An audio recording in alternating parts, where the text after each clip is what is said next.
Bakers, welcome back. I'm Chef Alex, and today is our last time baking together. What's that? What do we have to make for today's challenge?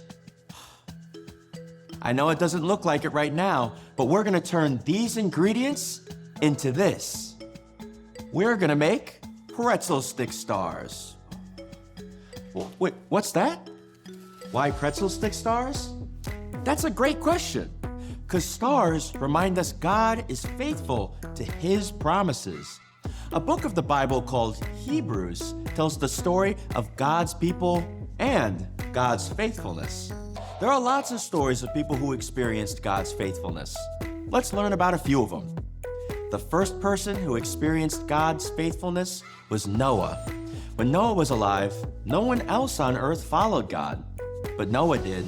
He was faithful and trusted God. So when God sent a flood to the earth, God told Noah to build a big boat called an ark. Noah did it, and God protected Noah and his family when the flood came. Noah had great faith, and God showed His faithfulness. A little while later, God promised a man named Abraham that he would be the father of a great nation. It didn't look like Abraham would have any kids at all. He and his wife Sarah were already old and they were childless. But God told Abraham to leave his hometown and go to a land God would give him. Abraham trusted and went, even though he didn't know where he was going. And God promised Sarah that she would have a son, even though at 90 years old, she was much too old to have a baby. But by faith, Abraham and Sarah believed God, and God faithfully kept His promise. They had a son. But that wasn't all God promised.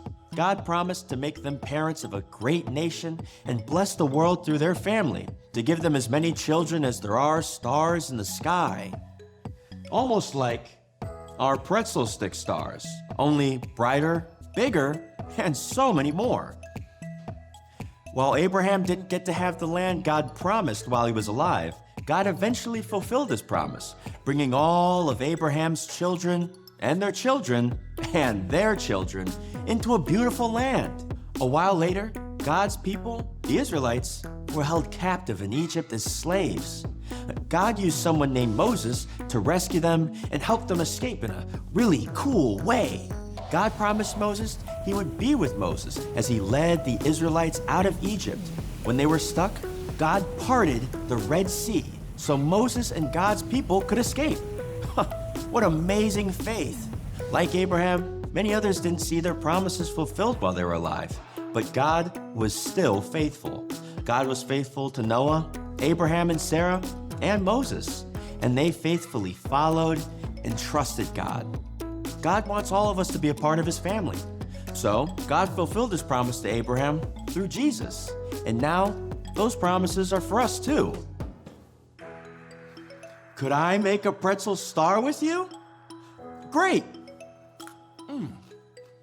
They're delicious too! If you make these stars yourself, make sure you work over wax paper with an adult. This can get really sticky. Okay, here we go. First, we're gonna get 5 pretzel sticks. Next, we're gonna put melted peanut butter chips on the corners like glue. Last, we're gonna let them sit for a few minutes so the peanut butter can dry. Be sure to avoid touching them.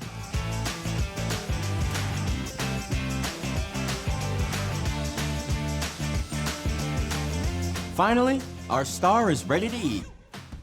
Here, take a bite. Take a big bite. That was so good, right? We learned so much today. We learned about God's promises to Abraham and Sarah to have a family so big they were too many to count, like the stars in the sky. And God kept His promises to Noah and Moses. God keeps His promises to us too. God wants all of us to be a part of His family. So, God fulfilled His promise through Jesus, and His promises are for us too. And like Abraham, Sarah, and so many others, we can trust God and believe He will do what He has promised, for God is faithful and good.